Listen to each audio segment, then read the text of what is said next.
Dylan, thank you so much for hopping on. Would you mind just telling us who you are and what your role with AbMat is for those that don't know? Yeah. So my name is Dylan Tellum. I am the co-owner of AbMat, and I primarily spearhead our product development. I'm involved in several different facets of the business, including our online sales, direct to consumer, and our social media presence. Got it.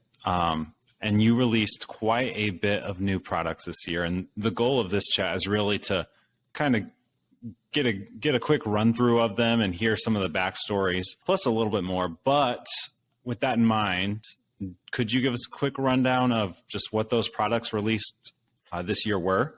Yeah, so when you sent over the list of the things that you wanted to talk about for this podcast, obviously I reflected on this past year and I started writing down all the different products that we released, and I was kind of amazed myself because I don't really look back a whole lot. I'm usually just, stressing out about the future. And we've released 11 products this year so far, and we're going to be releasing about either 2 to 4 more before the year's up, which is over one a month. Yeah. And, in the grand scheme of things, for a lot of companies, 11 products is not a whole lot, but when our entire company currently has 34 different products, it's just under 33% of all of our products that were released within the last 12 months. So, not to mention, they're some of our best. So, and a few years ago, it was just the AbMat. Yeah, it was. I mean, right? I was shooting some social media content earlier this week, and we did this one thing where we were kind of reflecting on the years of AbMat, like the timeline. It was like in 1999, we helped revolutionize the sit-up, and then for 20 years we didn't do a whole lot.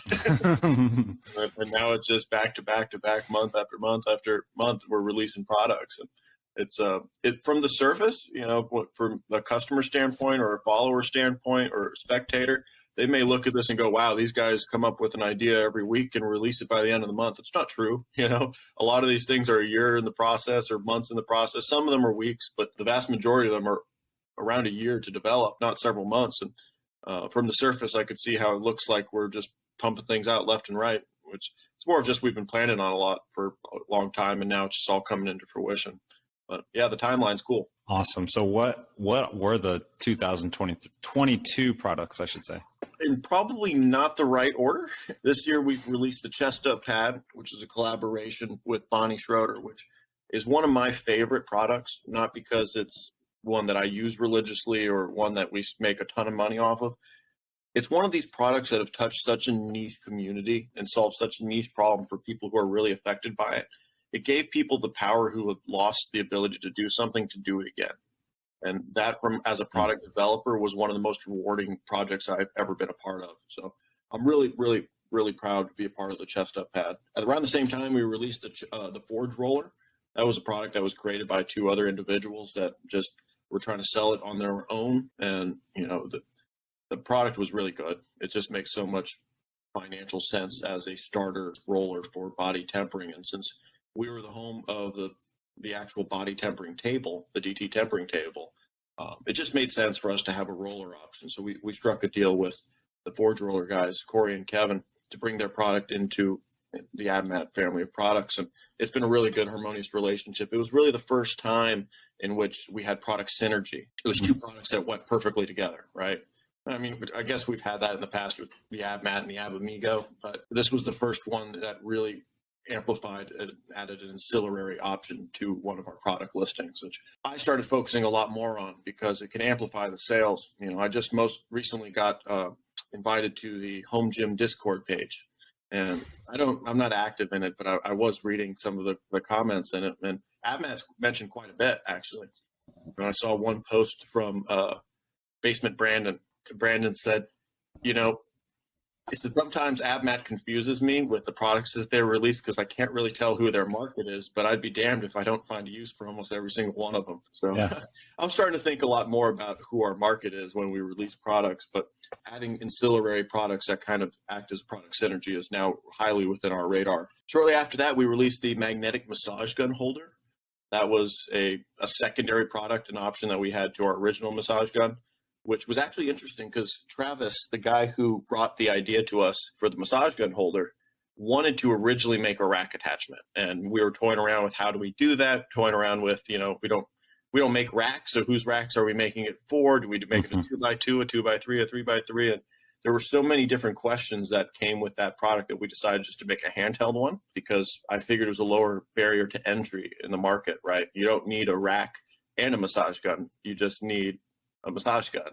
So it kind of amplified the market size a little bit, and we knew how to make it. So we originally made the original massage gun holder, and then we came up with a way to make a magnetic attachment that was universal for all different power racks. So once we had a very cogent idea of how to produce this product with no asterisks, at that point in time, we decided it was time to release that one. And nothing game changing over it. What we really released that product for was just to show that we're thinking of things differently.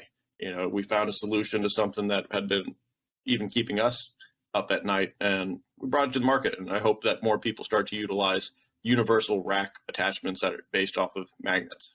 So that was really that one. After that, we had a really cool product that had been mentioned to me more often than any other product. So the loadable dumbbell, very simple little, looks like a foam rubber stopper that just goes on the end of loadable dumbbells for resting on your legs. This one was mentioned to me on several different occasions by many different people, and I never really had a cogent way on how to solve the problem. And until we started working with David Otey with Men's Health magazine, and he kind of helped us guide through what the problem was, what the best way to solve it was. And we made this product coming out of the pandemic when so many people had just recently purchased adjustable and loadable dumbbells because they either weren't within the price range of buying the 5 to 50 pound sets, or they were just unavailable. So a lot of people went the traditional loadable route, and the pain points were very prevalent. It's not a product that everybody is going to need and or want, but the people who are experiencing the problem have been benefiting from it greatly. So much so that the loadable dumbbell cushions actually won Men's Health magazine Fitness Accessory of the Year award, which out of all the things, Yeah. But again, it's a niche product, and it made in collaboration with someone from Men's Health, so it was just very prevalent within their radar, and so it was just really easily onboarded with them. So cool project, one that I'm very happy to be a part of. But another big influence that we had this year was adding to our crash cushion line. So our crash cushion line, as you were the one that really helped get us into that market. It's grown from just the standard traditional pad to it went from the standard traditional crash cushions to the log crash cushions, and we added to that line this year with 2 products. We did our Atlas Stone return ramp, which obviously is it's made for Atlas stones. You drop it over a yoke, and traditionally you either just destroy your floors, or it lands on some cushion, and then you have a spotter that basically guides it to make sure it doesn't roll off or go shooting through some plate glass window or something. We made a pad that just kind of acts as like one of those return hoops that you have for a basketball training facility, which is kind of our inspiration on it. And just was a little ramp that shot back. It was something that was kind of on my mind and my radar, but I started seeing a guy that I follow that runs a strongman gym called Untamed Strength named Alan Thrall out in Sacramento, California. And he started making this mat contraption utilizing one of our old crash cushions and like 50 different horse stall mats to make like a pyramid shaped ramp. That just looked so complicated. He kept building it and building it, and it functioned perfectly by the time when he was done with it. But I just kept watching him build this, and I started thinking, man, I could probably just slant the foam rather than having to build this surface to put the cushion on. And I reached out to him, and he and I went back and forth and talking about dimensions on everything. And there was a lot of back and forth on that product and a lot of testing with it. And I knew it wasn't going to be a huge market, right? It was just one of those things where you felt like you needed to do it because you have the idea. But we produced this product that came out perfectly, and it works great. And he's been promoting it, and we sell a few of them, but it's just a solution. We didn't do it. Somebody else might have, and then I'd have to feel, kind of ashamed for not doing it first. But a similar story with the crash cushion line with a guy named Derek Crass. Derek, you know who Derek Crass is? Derek Crass is the guy who invented the DC blocks, those stackable plastic composite kind of platforms. They look kind of like I'm familiar with those. Yeah, and I know what you're about to say. But yeah. So we made the DC block toppers with him because Derek Crass, that's what DC stands for. Derek Crass was this Olympian weightlifter, and he made these platforms that were stackable. Believe it or not, when He's actually from Belleville, Illinois, which is about 5 minutes away from my factory. And he went from living in Belleville to now living in Florida, and I went from living in Florida to now living in Belleville. We just kind of connected over the strange circumstances of where our life took us and where we're at now. And I love his product just because it's so cool. You know, my brother played with Legos growing up all the time, so I always saw these and thought of them as Legos and DC. I'm a huge Marvel nut, so I just competitive nature between the two. But I always just had this little, I guess, call it an affinity for this product. So I wanted to work with him on it, and he wanted to make a foam topper for it. And I came up with a real clever, easy way to do it that kind of created the inverse of the Lego piece. So these things just drop right on top. And again, these are going to be sold primarily towards like collegiate facilities that are buying hundreds of these things for different polling training practices. Yep. So not a huge mover for us, but it really helps solidify our crash cushion line is having an option for anyone, right? One of the cooler projects, now I'm adding this one into a product that we released this year, even though it was a very limited run. I'm sure you've seen it. You did see it. You actually reposted it. Was the Frankenstein pad with Donnie Thompson. This was one of the fastest products that I've ever released ever. Donnie had mentioned this about a year ago or so. He wanted me to make this pad for him in the shape of a coffin. And I said, Donnie, I don't make bench pads. You know, I don't even make benches. I don't think anyone would buy one. He kept asking me about it. And then about maybe 9 months ago, he said, hey, I want to do a limited release of these things just for Halloween time. And I was like, all right, whatever. I committed to him. And then there was no conversation about it for months. And then several months back, I said, hey, we still doing this thing? Because if so, I need a piece of wood. So he cut this piece of wood up, and then he took a picture of it, posted it online, and sent me that piece of wood. And I covered it, and we just hired this new graphics guy that's in-house. So he was able to make some graphics for us and take some photos of it really quickly. And we released that thing, and we sold quite a bit of them. You know, our plan was to release them with Rogue. We didn't hear back from them. Quite frankly, we only gave them like 3 days heads up. It's like, hey, we got this. Do you want to do this for Halloween? They said, we absolutely love it. We just don't have time. We're doing the games and all that stuff. So there was some issues with what do we call it, you know, because we were going to call it the Monster Fat Pad. But, you know, as you know, Rogue has the trademark on Monster and Fat Pad. So once they said that there might be some issues with that, we just completely pivoted and called it the Frankenstein Pad. Got it. Limited release, and they actually sold quite a bit of them. You know, it was a fun little project to be a part of. But we might do that again next year, depending on what occurs between now and then. We had a big change of events with our boxes, our Rue boxes. We had a new capability that became available to us. We've been planning it for some time. About a year ago, we purchased the most complex, advanced UV printer that has ever been made. We got the first one that landed here in North America. We purchased it over from Italy, and it took 8 months for it to get here, from them building it out to shipping it and sending it up here. And you've probably been seeing some of the stuff that we've been doing. The Frankenstein Pad was one of the products that was released with that UV printer. But we're also using the same thing to print our Rue boxes. So these custom panels that you're seeing online, those are all just custom jobs that we did just to show kind of the range of our capabilities. But we opened up free customizations on our Rue boxes to try to give a little bit more of a value add for the high price point of the product. And it's been doing fairly well. And it's opened up a lot of really cool opportunities for us. And rather than just selling the one product, it's now looking like, wow, we can do really, really cool small run projects of customized things. Because the biggest issue that I've noticed with customizations, let me remind you, I've had zero experience with customizations prior to this, right? We've done some custom branding for distributors and stuff, but that's when they were just buying 1,000. We never did one-off project. We never did one-off anything. Everything that AbMat has done has been large-scale manufacturing. It's what we're set up for. But this printer is making us think of a lot of different things, you know. So I follow, obviously, a lot of other companies that do customizations, right? Because I look at I think the best in the game is Pioneer, right? I look at Pioneer, and he'll post just a picture of a belt with, you know, a donut design on it, and this thing's getting 3,000, 4,000, 5,000 likes and hundreds of comments. And people are willing to shell out $300, $400, $500 for a custom leather belt, you know, that takes some time to get to you. And we sit there and go, okay, well, maybe we can get them to do the same thing with a box, you know? Yeah. Some of our other products, but instead of adding 200 or 300% to the price, we do it for free. How do we get that messaging out there? Turns out the biggest issue, a lot of people just don't have designs. They don't have logos, or everybody wants me to put Supreme or Batman's logo on it, or the Green Lantern. I can't do that. They're trademark logos. But nice cup. I was hoping you'd see that. But so what we're thinking now is there's probably a greater value in just doing small runs. So we create our own designs, work with designers, work with influencers who have really cool logos and a really cool audience that would love to buy some of their branded equipment.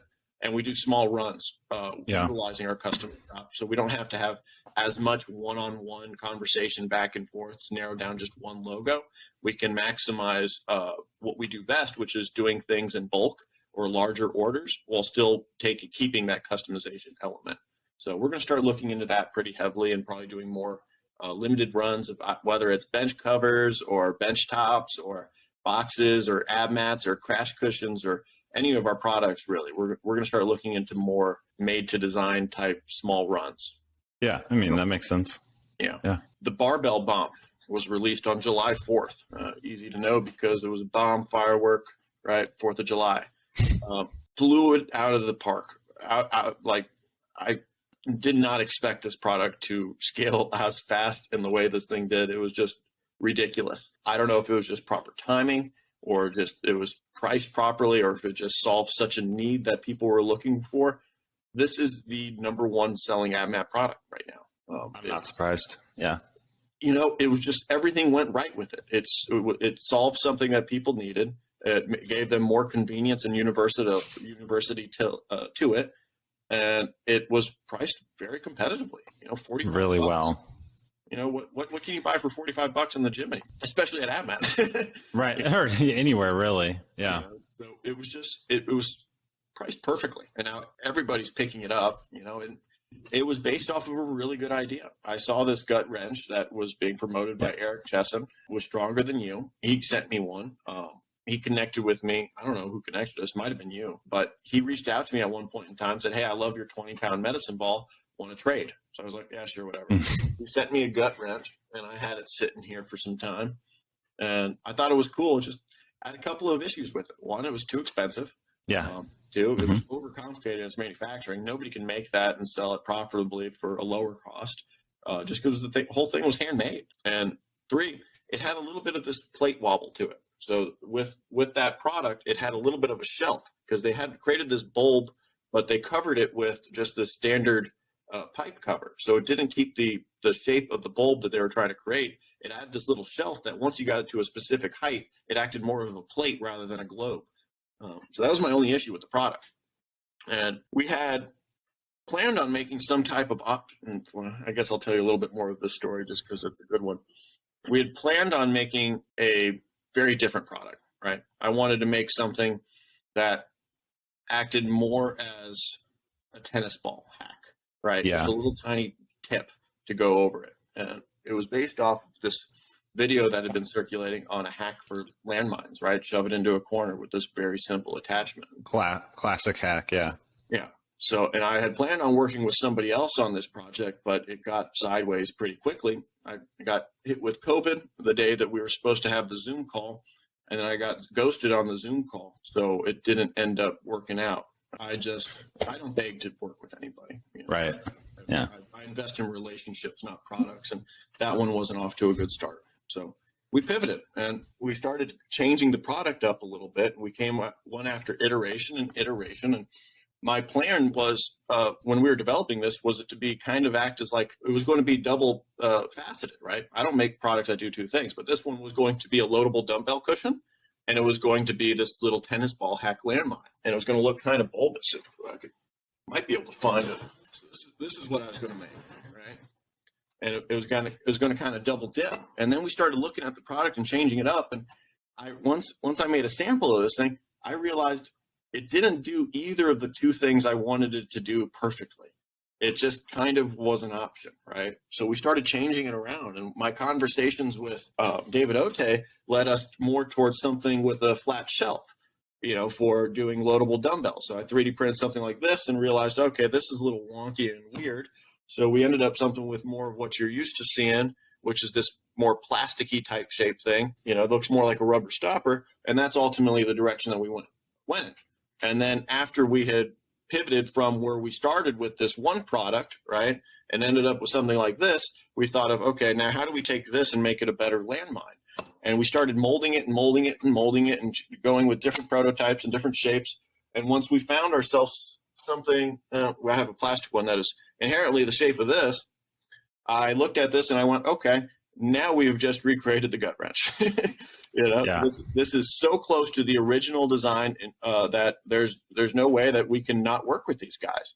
So I contacted Eric Chesson, he's one of the greatest guys you'll ever meet. And his business partner, Ryan, gosh, I want to have a beer with that guy so bad. He's just such a strange dude. I feel like we'd get along so well. But anyway, I contacted these guys. I said, listen, man, I love what you're doing. I started developing a product, and I'm not going to lie. At the end of it, I looked at it and I went, it's a gut wrench. It's basically it. And I can't in good conscience move forward with this product without you being involved. So they said, yeah, you know what? We wanted to do something like that anyways. We had tried it in the past, went down that rabbit hole, and realized that we just couldn't do it. We didn't have the capabilities and the connections to make that happen. So we went back and forth. We made some more design changes, made some more edits, kind of leveraged the knowledge that they had on the product and what we had on the material side of things and the foam side of things. And we ended up creating this product and releasing it together. And it's been fantastic. It really solved a need for them and their customers and provided them with a very, very, very, very good royalty opportunity that should make them an absurd amount of money over the course of that product's life cycle. Awesome. And it's like a third of the price of. Yes, it's a if third. Not a fourth of the price, maybe. It's a third. It's a third of the price, and though the original gut wrench still has its place in the market, they're still making it, and it's probably better for more long-term rugged outdoor uses. But this one has perfected a lot of the inherently small flaws. What I thought came from the original design, which was only capable of utilizing this foam technology in which we used and the shape. Yeah. I mean, I have to say I liked the original gut wrench and thought it was a better option for a lot of people than having a rack mounted one. Yeah. So yeah, that's really cool. Which just goes to show about products, right? You can have the perfect solution at the wrong price point and no one's ever going to know about it. But if you make, and it wasn't their fault, they made a really damn good product. They hand welded the stainless steel in the back of a garage and put this thing all together, powder coated it, and it costs so much to make that thing. But to mold the product and to bring it into the market at a lower price point and position it differently, it's just going to give the product a whole new opportunity. There you go. Interesting. I actually have it right on my desk. Yeah. Beautiful, beautiful product. And you can imagine it's not easy to make that, and it's definitely not cheap, especially with the way prices have been going up, and that's several different commodities combined. No, and like you said, this will last. Yeah. For a very, very long time. This is a few years old. It's it has some scuffs, but overall, it's not going to be affected too much in any situation. So. After the barbell bomb, I believe the product that we released after was kind of a two-faced product. It was the split squat pad. So the split squat pad was a very interesting story as well. You know Kelly Starrett? Yeah. Okay. Well, Kelly Starrett and I met for the first time at the CrossFit Games the year prior. It was a fleeting conversation. I saw him. I was eating some tacos from a food truck passing by. I said, "What up, K-Star?" And I shook his hand. And he said, "Hey, you're the AbMat guy." I said, "Yeah." He said, "You make some cool stuff, man." He said, "I really love the barbell pillows." I'm like, "Right, great." Out of all the that's the one. out of all the things that we've done, you chose the one product I had zero involvement in, and we spent almost nothing designing. So, nonetheless, that was when I met Kelly Starrett, and I've had a relationship with Matt Vincent with Hate Brand Goods and Bonnie Schroeder, who work together, and they live right over here in St. Louis. And I developed a couple of products with Matt and one with Bonnie, and they're really good friends with Kelly Starrett. And Kelly Starrett reached out to me, and we hopped on a Zoom call. He said he had a product idea he wanted to go over, and naturally I take that call, and Yeah. it was a real late Zoom call. He said, Dylan, he said, I program split squats all the time. He said, but the variable heights is an issue, and I want to be able to utilize a barbell within a rack just to be able to change the height rather than having to have a stand, right? And he said, I want to be able to save space and make it a little bit more convenient and accessible. So, okay. We made a couple of different options and some different iterations based off of his original thoughts of how it could be made, and completely failed. There was a lot of things that you just couldn't do with wrapped foam, right? We cut it out of foam, try to wrap it. It made for a very ugly looking product that I didn't think we'd be able to produce, and there was no margin in it. It solved the problem. Don't get me wrong. It didn't work from a product standpoint. So we ended up looking more towards molding, which is always a barrier to entry, because you go from, I'm just going to order a few pieces of foam, cut it down, wrap it in vinyl. My cost is going to be $5,000 or $6,000 to, we're going to start molding this. We're going to be $10, $20, $30, $40,000 invested in before we even make any, right? So we started looking into molding, and I solved what I thought I solved the problem, right? I made a product, and he said, nope, that's not it. I said, okay. We went back to the drawing board, and I was laying in bed one night, and I had a very cogent idea of how to do this. Utilize the end of a barbell with the rotating bearing or the bushing of the actual barbell sleeve itself. Counterbalance it with the weight on the other side. I don't think it's a big ask. So I came back to work the other day, and I made one up out of some foam that I had, corded out, chopped it off, threw it on, called Austin into our little prototype room. He looked at it and said, that's it. So we worked with Kelly, got the shape right, the dimensions right. We made it in a hexagonal shape to create this little shelf for your foot to really latch onto. And we looked into molding it. And naturally, our go-to response with the product at AbMat is to make the best possible product that we can, utilizing, sparing no cost. So we did that, and we created the Split Squat Pad Pro, this molded version that was going to be closer to $75-$80. And we looked at each other and said, this is a beautiful, beautiful solution to this problem. But what's going to happen when we release this? First thing somebody's going to say is, I'm just going to buy a $20 foam roller and put a hole through it. Very dangerous to do. If you're going to do so, I don't recommend drilling. I recommend you taking a 1.975 diameter pipe, putting it in a vise, and torching the snot out of it, getting it really hot, and then pressing the roller through it. Wear a face mask and do it in a well-ventilated area if you're going to try it. But we thought, okay, well, let's do that. Let's, for the first time ever, make a low-cost solution and a premium solution and see how the market reacts. So we went and said, we found a company that makes rollers for Amazon, and we made a deal with them to produce this roller for us in the specific shape with the hole in it. And they gave us an exclusivity on the design by bringing it to them, and we struck a deal with them. And long story short, this is the first time that we have ever released an option with a $29.95 option and a premium option. And we thought it was going to be about 10 to 1. We sell 10 of the cheaper ones for every one of the premium ones, but it's actually closer to 4 to 1. So we sell. Oh, yeah, nice. It was a surprise. We sell 4 cheap rollers for every time we sell a premium one. So it was a happy solution, and it satisfied both of us, because now we could say, hey, listen, we gave you the best of the best, and we gave you the best based off of price. Right. It's substantially cheaper than if you were to do a DIY project, unless for some reason you already had all these tools in a foam cutting facility in the back of your garage. So we were very happy with that product, and it's performing very well. But within the process of developing that product, I told you that I made another variation of it that didn't perform properly. It's turned into another product. So what we found, that it was not good for split squats.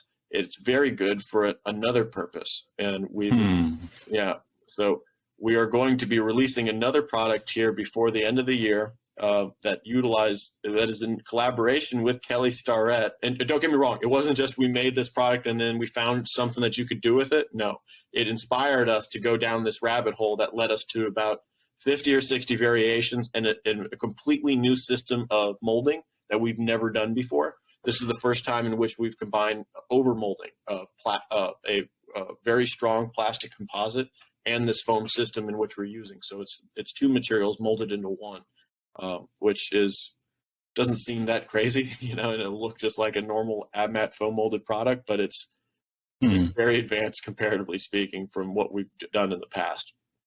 And I think it's going to be an astronomical product for us, something that sells, if not the same tune as the barbell bomb, but potentially higher. So I'll let you toy around with what that may or may not be.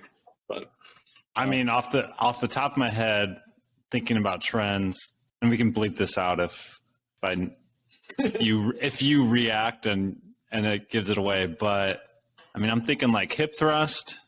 Okay. I know you already have a product for hip thrust. Yeah. But I don't know. Okay. Well, you've identified one trend. There's more. But yeah. So I don't want knees over toes. Yeah, something like that. You know what? It's not everybody that's going to see it, but yeah, you're on the right track. Gotcha. So after that, after the split squat pad, the last product that we released most recently was the landmine grip. This one was different than what I had expected. So the landmine grip was something that I produced primarily because of our involvement with the barbell bomb, right? Yeah. So I know you follow us on IG. You probably saw the little story that I gave of the history of that one particular product. It was approached to me by a guy named Jesse, the inventor of the breath belt, and he wanted me to produce this product for him, which was really just a back of the napkin type idea at the time. And it was something that I noticed I was growing. He was talking about how he made up this idea, and his buddy from Landmine University was going to help promote it. Landmine University at the time had only a few thousand followers, and I didn't see it, as the huge movement that it is now today. Now this guy has blown up. He has tens of thousands of followers. He's in Men's Health magazine for his training, and he's getting just promoted everywhere you go. And there's really a solidarity to landmine training right now. And there's so much that you could do with just a small little simple accessory for, with a landmine. So I took a look at this product and thought, okay, is this going to change the game for everybody? No. Is this going to give people the ability to do something that they've never done before or haven't been able to do? No. But is this going to provide a more comfortable solution for the people that do this religiously? And the answer was just yes. I made a prototype. I found myself using it more often than not, and I just enjoyed it. And I looked at it and said, okay, if I sell one of these to every 1 out of 50 people that buy a barbell bomb, this product will pay for itself within the first year. So that was my rationale behind it. It was a financial standpoint of numbers and just purely whether or not this would be used as an upsell as an ancillary product to one of our best-selling products. And the answer was yes. So we rolled it out, and I do love the product. I didn't not love the industry's response to it. Just mostly. I was surprised too. It was an over-sexualization of a product. Yeah. Which I get it. Don't get me wrong. It was apparent to me when I did this. I didn't think it was going to be the main comment, let alone the only one. I shouldn't have had a hemispherical head to the end of it. It was just substantially flat originally, but throughout the process, I watched a video of Kelly Starrett using the end of a barbell, right, for trigger point therapy for some pectoral work. That's it. I saw that little video and I thought, I can just round out the top of that grip and provide a more comfortable solution for doing that, and it would not affect or take away from the original design of the product, and it actually added a nicer feel to it. Yeah. So we made that change.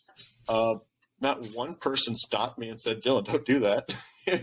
I wasn't thinking about that. Yeah. So we released this product, and it was kind of funny to be a part of it. People were mentioning it should be sold at like Spencer's Gifts rather than AbMat, but I still like the product. People are going to use it. And I think one of the bigger things with this product that I've realized is going to be mostly for like outdoor landmine work throughout the year, right? Because I obviously we do a lot of photo shoots. I put a couple barbells outside for this outside workout that we were doing for a photo shoot a few months back, and I went to go get them like an hour or two later. I burnt my hands. I couldn't touch these things. The barbell was so hot, I could not literally hold this thing for 5 seconds to bring it inside. And same is true with outside workouts. You know, your gym's, it's getting cold out right now. Your gym's Yep, not heated. Your for sure. barbell's cold. You know, so this, call it like an oven mitt for your barbell for landmine work. It doesn't have the same surface temperature of that of bare steel, so it makes it really nice for, you know, trying to control your weather environment. Yeah. Which I think people will adopt later on. But my position with the product now is just kind of let the product run its course, get it situated, get people using it, and not focus my promotions around that product as much as the barbell bomb, because we found at AbMat one of the better things that we can do to promote our less known products is not by promoting them on social media, it's promoting our most known products, so it gets people to our website so they see it. It has a greater effect to our bottom line and gets more attention at the end of the day. So I'm going to spend more time producing barbell bomb content with the landmine grip in it rather than landmine grip content with the barbell bomb. Yeah. Yeah. Well, I mean, I think it's one of those things that'll catch on. It's kind of a lower price point as well. So, and I think once you start getting more content with both of those together, it just makes sense. So, you know, you can buy, we discount the product for if you buy one or the other on our website. So if somebody buys a barbell bomb, you know, they get immediate coupon for $10 off a landmine grip. For $75, you get a landmine and a grip, you know, so where you could do this thing anywhere with. That's just insanely convenient with two little attachments. It'll catch on. Cool. But yeah, that's our product release for the year so far. We got maybe 2 to 4 more products coming out this year, depending on how froggy we feel through the holiday season. And a few products lined up for next year that I'm pretty excited about already. And next year, I'm going to focus more on bringing the community bringing them into our product development, you know, and making it so the community can help us pick colors, help us pick the name. You know, if we do something that has incremental weights, maybe they can help us determine which one we release next, whether it's heavier or lighter, and just try to get people a little bit more invested into some of the projects that we're going to be partaking on. Cool. Well, just like speaking of community, and I'm curious to hear, like, since you've made it clear that you're willing to work with specific individuals from the community or inventors, I'm curious to hear, like, how many people actually do reach out and say, hey, I have an idea. Is it like 10 a day or 1 a month? It's very cyclical. You know, sometimes I'll go a week without hearing anybody. I think sometimes I'll get 4 or 5 in a day. It really depends. I get a lot more around product releases, right? Because our product releases, they get a lot of attention because we're releasing something new, unique, and novel that has never been seen before. We did a poll recently on our Instagram and asked people why they follow us, and the vast majority of them said new product releases. They want to see something new, right? Whether or not it solves their problem. And to be very clear, nobody in the world will ever buy all of AbMat's products, right? We're not all things to one person. We're solutions company, right? And the products that we release may not be a problem that you have. So they either get insane amounts of love or a small amount of hate, just because it may not apply to that one person. But when we do release a product, we like to give ample credit to the person that we collaborated with and the inventor. And I think that resonates well within the community, and people look at that and go, okay, these guys work with individuals, and I'm an individual. This seems like something that I can do. It really puts them in that scenario. And around product releases, I will get a lot more interest in people reaching out to me. Whether or not I take those calls and the reasons why has been changing and morphing as the company does, and I get more and more people that are wanting to work with us, and the frequency to which we develop the product has been changing as well. Now that we've solved a plethora of problems within a home gym, 34 specifically, a lot of them have already been solved. So a lot of the products that people pitch me now are either something that we already have a solution for, that is just a different variation, that I'm already heavily invested into my solution or the original one that I can't, go out of my way to do a second product, or 2. I get a ton. The vast majority of people that reach out to me with a solution or a product that they want to develop requires another product. right? So they'll say, "Oh, I have so and so's company product, and I would love this attachment to make it better." I don't want to do that because one, Yeah. if I don't get that company involved in the project, then I'm having to market around that company without using their trademarks or anything, or they might just do it themselves. Like I had that learning experience with the massage gun holder, right? I built Yeah. a product that was only applicable if you had a hypervolt, and then once I developed it, Hypervolt changed their design. You know, but now it's narrowing the market, and I don't like to invest into things that are only going to get a diminishing return every time you post it or as the years go on. Right? I want to invest in things that are going to be constantly, and I don't want the limiting factors of having to have another product involved that I'm not in control of or I don't sell. So I get a lot of those. I've also been getting a lot of people that reach out to me with products that we are currently working on. So when somebody reaches out to me with the product now, I'm very, very clear and specific about how I tell them to do it. Somebody will normally reach out and say, "Hey, I got an idea for a product. Who do I talk to, and what's the best way to go about this?" I immediately email them back, say, "Hey, listen, appreciate you reaching out and thinking of us. It means a lot. It really does. The fact that somebody will reach out to us over anybody else with an idea because they know we're accessible, right?" Mhm. I tell them, "Don't send me anything. Don't mention the product. Don't send me any drawings. Simply hop on a phone call with me when it's convenient. I'll give them a day. They call me at any time." And I told them, "Listen, constantly doing a lot. We're working on, I got a board behind me with about 15, 20 different projects in which I'm currently working on with different people from around the world." I said, if for any reason what you're about to present me is either one, something I'm currently working on, two, something I know somebody else is working on, I'm going to stop you in your tracks and tell you about that or send you a picture immediately of where I'm at in my process so that I can validate what I'm saying. The last thing I ever want to do is have somebody think that I hear their ideas and then take them. It's never been the case, but it's just this disclaimer that I felt necessary to start implementing as a preventative measure, right? So because we're growing and so many people are looking to work with us, and so many industry leaders are reaching out to us, and we're collabing on products with them, I have so much going on right now that most of the calls that I get now are primarily overlaps, right? But one out of maybe 10, maybe 2 out of 10, we end up doing something with, just because they're that good or that unique or that novel. I've found lately I'm more likely to work on a project with somebody who already has a large level of influence that we can use for initial project launch or marketing, a very in-depth knowledge of the industry to where I don't have to ask the question of whether is this going to be accepted by other industry leaders or not, right? So if Kelly Starrett tells me I got an idea for the best recovery tool in the world, I'm not going to question whether or not it's legitimate, right? If Joe Schmo comes to me and says I've created the best recovery tool in the world, I got to sit there and think, I wonder what Kelly Starrett would say if he saw that, you know?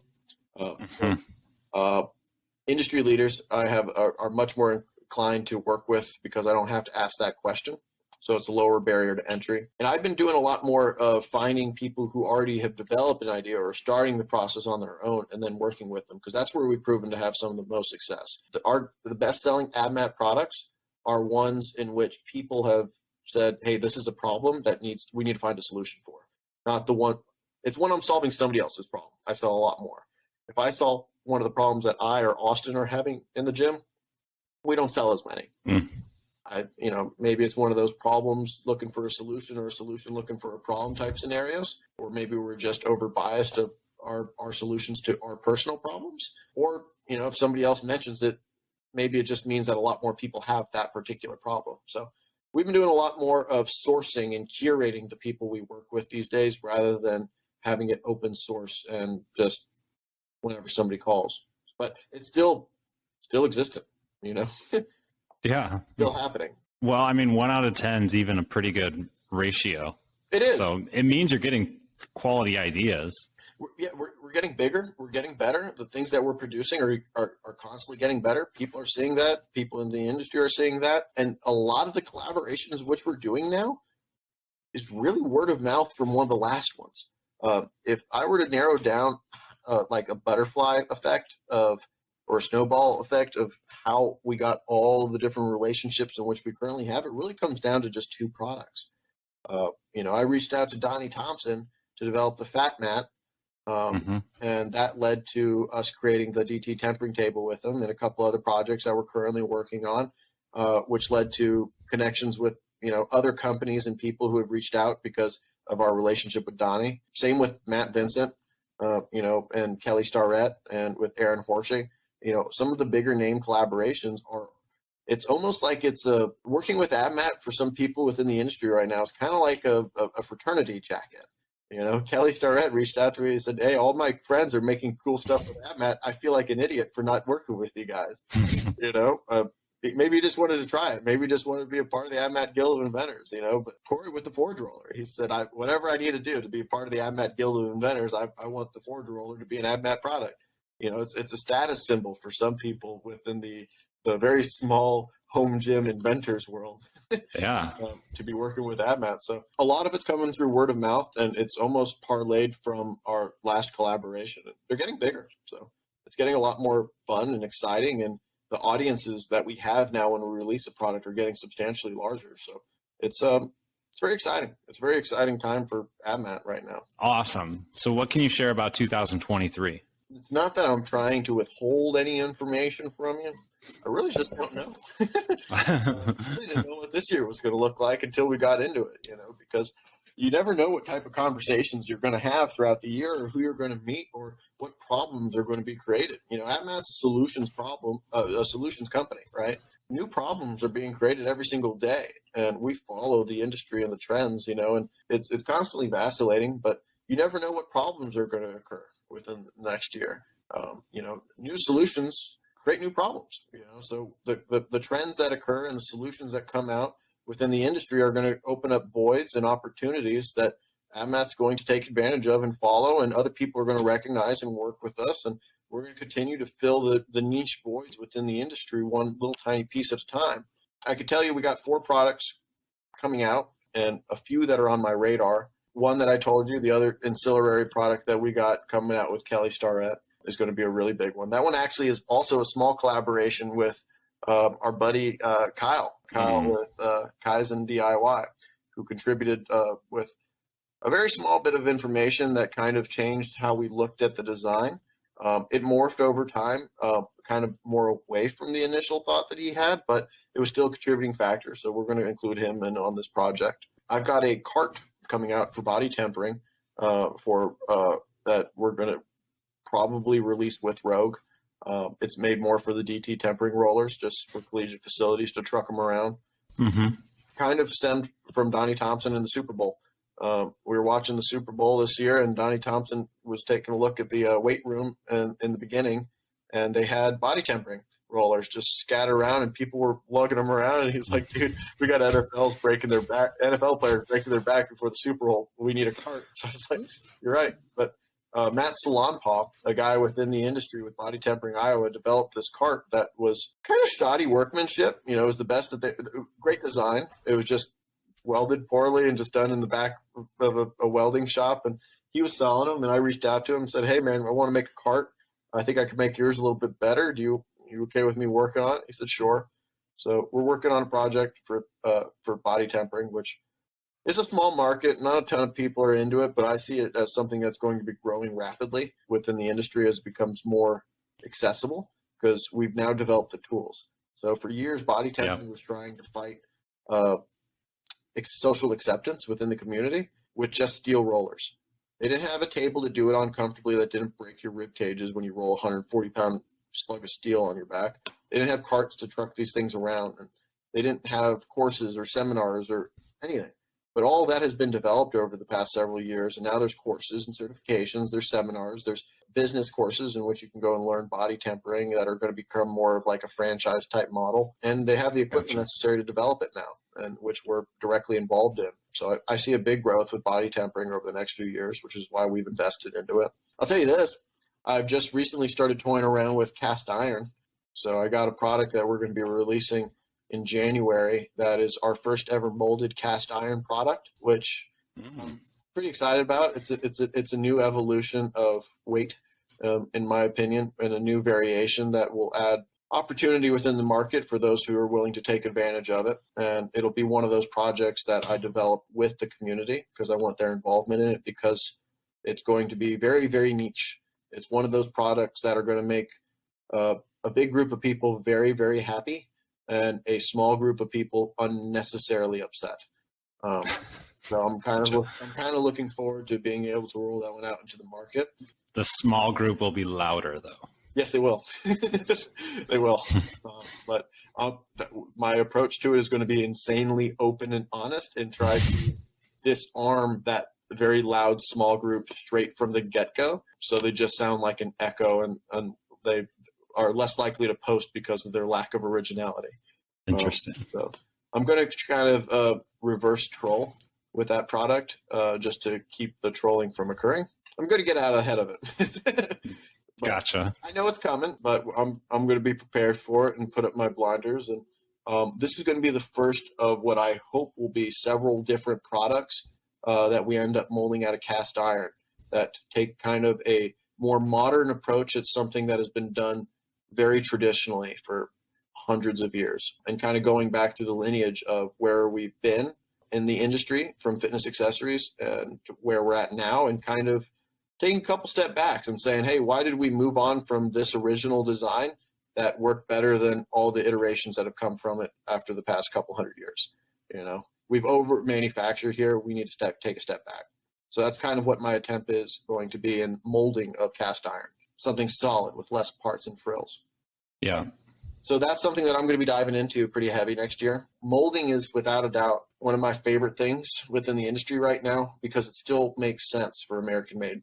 You know, to make something with hundreds of steps that with low cost margin, such as like an AbMat in the United States, is just very hard. You know, molding something is so much easier, where you could mold something, still create good margin into it, create a better product. Sure, you have to put hundreds of thousands of dollars into tools every single year like we do to be able to develop these things. But at the end, it just gives us a better product and eliminates the possibility for knockoffs, because I know the XYZ company that wants to try to take away from my market share doesn't have $250,000 to compete with me straight out of the gate. Right. You know, so it kind of solidifies us. And so I'm really, really keen on molding right now.